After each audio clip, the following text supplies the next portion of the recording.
আসসালামু আলাইকুম। আশা করছি সকলে ভালো আছেন, সুস্থ আছেন। আবারও চলে আসলাম নতুন একটি ব্লগ ভিডিও নিয়ে। তো আমি আজকে আপনাদের রমজান মাসে কিভাবে দোয়া করলে আল্লাহ স্বয়ং নিজে এই দোয়া কবুল করে নেন তা সম্পর্কে কিছু বলবো। সারা বছর যে দোয়া করলে দোয়া কবুল হয়, আর রমজান মাসে দোয়া করলে বেশি কবুল হয়, বিশেষ করে রোজা অবস্থায়। যারা পারি তা তো পালন করবই, আর যারা পারি না তারা শিখে নেব। আমরা সকলেই ওই কবরের ঘরে যাওয়ার জন্য প্রস্তুত থাকতে হবে সব সময়। যত দিন যাচ্ছে আমাদের মৃত্যুর দিকে তত এগিয়ে যাচ্ছি।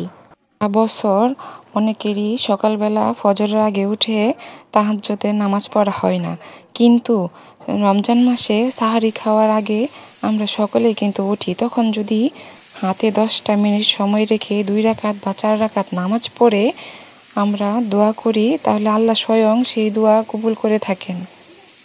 তাহাজ্জুদের নামাজ পড়ে আমরা যেই দোয়া করি না কেন আল্লাহ তাআলা কবুল করে নেন। সুবহানাল্লাহ।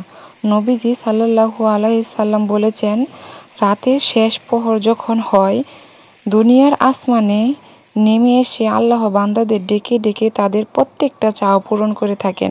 তাহাজ্জুদের নামাজের সময় দোয়ার এত গুরুত্ব, আর এই এক দোয়া আমাদের জীবনকে আমূল পরিবর্তন করে দিবে। তাহাজ্জুদ নামাজের পরে সিজদায় একটি দোয়া পড়লে আল্লাহ তাআলা তার দোয়া কবুল করে নিবে। সেই দোয়াটি হলো, রব্বানা আতিনা ফিদ দুনিয়া হাসানা ওয়া ফিল আখিরাতি হাসানা ওয়া কিনা আযাবান্নার।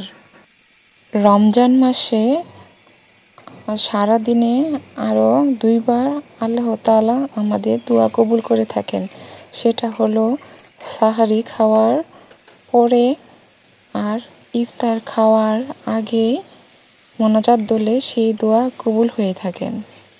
রমজান মাসে সারাদিন বেশি বেশি যে দোয়া বা জিকিরগুলো আমরা করব, আর এই জিকিরগুলো করলে জীবনে আর কিছু লাগে না, সমস্ত গুনাহ পাপ আমাদের মুছে যায়। সেগুলা হলো সারাদিন মুখে আমরা জপ করব, আস্তাগফিরুল্লাহ, লা ইলাহা ইল্লাল্লাহু, আল্লাহুম্মা ইন্নী আসআলুকাল জান্নাহ। আরেকটা হলো ওয়া নাউযু বিকা মিনান নার। যে ব্যক্তি সকালবেলা 3 বার আউযু বিল্লাহি সামিউল আলিম মিনাল শাইতানির রাজিম দোয়া যে সকালবেলা পড়বে, আল্লাহ তাআলা তার জন্য 70,000 ফেরেশতা নিযুক্ত করবেন। সুবহানাল্লাহ। আর তার জন্য সকাল থেকে সন্ধ্যা পর্যন্ত দোয়া করতে থাকবে। আর ওই দিন যদি তার মৃত্যু হয় তাহলে তার শাহাদাতের মৃত্যুবরণ হবে। সুবহানাল্লাহ। আর কিছু নিয়ম বা পালন করলে আমাদের জন্যই ভালো, তা হলো আল্লাহর রাসূল সাল্লাল্লাহু আলাইহি ওয়াসাল্লাম আয়াতুল কুরসি পড়ে ফু দিতেন নিজের গায়ে, আর সূরা নাস, সূরা ফালাক আর সূরা ইখলাস পড়ে 3 কুল পড়ে ফু দিতেন নিজের গায়ে, আর সূরা ফাতিহা পড়ে ফু দিতেন। আর আমরা যদি এইগুলা পড়ে হাত দুটো মেলাবো, হাতে ফু দিয়ে মাথা থেকে পা পর্যন্ত মাসে করব। আমরা সারাদিন শয়তানের কুনজর থেকে আমরা সুরক্ষিত থাকব। আর আজকের এই রমজান মাসের আমলের ভিডিওটি যদি আপনাদের ভালো লেগে থাকে তাহলে অবশ্যই আমার ভিডিওটিকে লাইক, কমেন্ট, শেয়ার করে দিবেন।